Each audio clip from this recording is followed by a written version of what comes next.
The Pope is here in America. What is papal infallibility? Now, 25% of the American people are Roman Catholic, okay? So it's a big deal. Then some people are devout Roman Catholics, some are charismatic, evangelical Roman Catholics, some are Christmas and Easter Roman Catholics, some of them completely ignore the teachings of the church. So it's all over the place. I get that, all right? What about you, Randall? Oh, don't ask and don't tell. Was it Disraeli who said that? Disraeli said? Churchill? Anyway, a lot of people don't understand the doctrine of papal infallibility. Now, here's a case in point. The Pope, in his opening remarks with President Obama, talked about climate change, okay? And talked about the millions of people around the world who have not been lifted up to the next level of economic success. Climate change, that's a big question mark. There are a lot of scientists who say it's a complete scam. But let's just go one little bit further. America has some of the cleanest air and the cleanest water in the world, okay?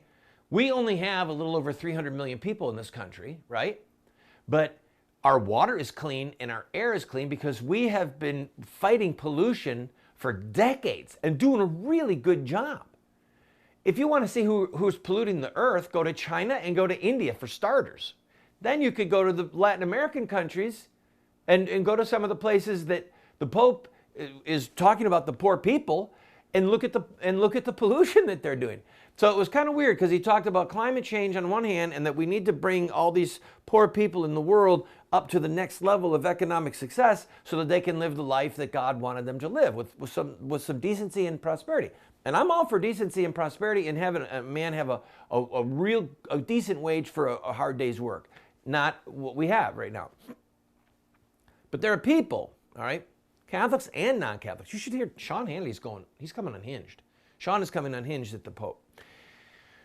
There are people who are Protestant primarily, who do not understand the doctrine of papal infallibility. And I thought that it would be of interest to you in this segment, just to give you the what it is, okay? The concept of papal infallibility is very simple, and it is this: that the successor of St. Peter, successor means the guy who got the chair next. See, when Judas committed suicide, the apostles got together and they said, let another take his office. And they replaced him, okay? So the office continues. That's the principle there in the book of Acts. The office of Peter continues, and the successor of St. Peter is the Pope, all right? In Roman Catholic theology, and for hundreds of years, for the whole church, he was the leader of the church. He was the visible head pastor, okay? The concept of papal infallibility is this, is that when he is in the chair of St. Peter, and he speaks ex cathedra, from the chair, all right, about matters of faith and morals, the dogmas of the church, the dual nature of Christ, the blessed Trinity, one God, three persons, eternally coexistent, all right? When he speaks ex cathedra, from the chair, he cannot err. He cannot err. That's the teaching of the Roman Catholic Church. It's not the teaching of the church that when he talks about climate change, that he's right. It's not the teaching of the Roman Catholic Church that when he sides with this nation or that nation in a war that he's right. It's just not the teaching. The teaching of the church, believe it or not, is that people who are popes can go to hell. And I've spoken to a lot of Roman Catholics that are without question convinced that there are popes in hell. The issue of papal infallibility has to do with upholding the teachings of the church, and the church's teaching about its teachings is that it teaches nothing new.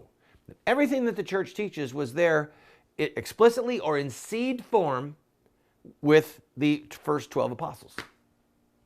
There'll never be a woman priest.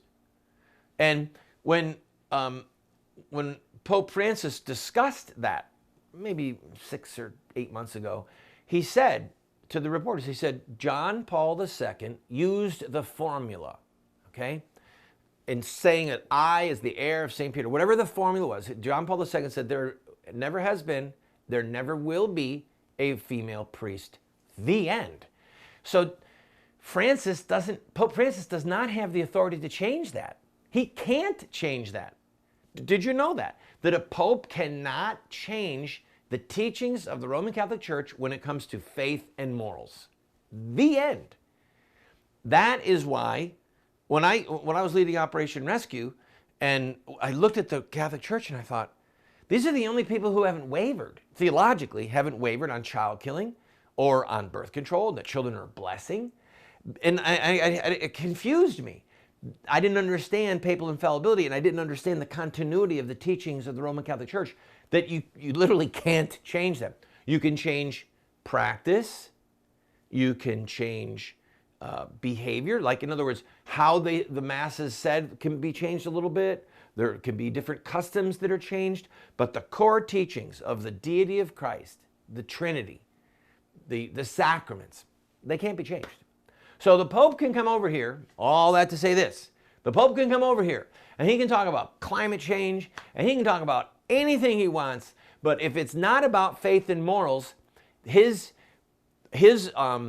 claim and the claim of the Roman Catholic Church to papal infallibility does not apply, okay? So he can be dead wrong, people. Don't be surprised if and when he is dead wrong, because there's a lot, and now I speak freely, there's a lot of people who are really nervous about this Pope, really nervous about him, and both Catholic and Protestant. I'm among them. I'm among them. People ask me all the time, what do you think of this guy? I say, he makes me nervous. So we'll see what happens over the next few days. Tragically, he mentioned global warming and poverty, and he did not mention the babies who are being butchered. He did not mention the assault of this country on marriage. So we'll see over the next few days if he drops the hammer in a prophetic way, the way John Paul II did, or the way Mother Teresa did. Please, God, make it so.